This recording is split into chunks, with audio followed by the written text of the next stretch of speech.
បើសិនជាបងប្អូនគិតថាកុំព្យូទ័ររបស់បងប្អូនពិបាកមើលអក្សរ monitor របស់បងប្អូនពិបាកមើលអក្សរ ឬក៏ភ្នែករបស់បងប្អូនខ្សោយពិបាកមើលអក្សរ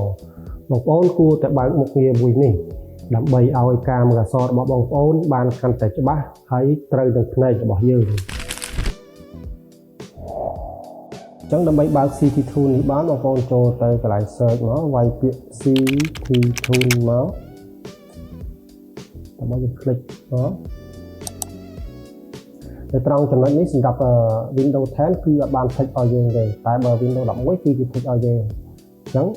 បើសិនជាអត់បាន tick បងប្អូនគាត់ tick វាមកហើយបន្ទាប់មកយើងចុច next មកនៅត្រង់ចំណុចនេះគឺជាចំណុចដែលគេឲ្យបងប្អូនជ្រើសរើសអក្សរដើម្បីឲ្យត្រូវនឹងផ្នែករបស់បងប្អូនហើយបងប្អូនគិតថាវាមើលទៅច្បាស់អញ្ចឹងវាមានច្រើនជម្រើសអញ្ចឹងពី1ដល់5បងប្អូនអញ្ចឹងបងប្អូនអាចមើលទៅតើទំហំអក្សរមួយណាដែលបងប្អូនគិតថាមើលច្បាស់ហើយត្រូវនឹងផ្នែករបស់បងប្អូនអញ្ចឹងឧទាហរណ៍ថាខ្ញុំគិតថាទំហំមួយនេះត្រូវនឹងផ្នែករបស់ខ្ញុំក៏ select លើវាហើយខ្ញុំចុច next មក next finish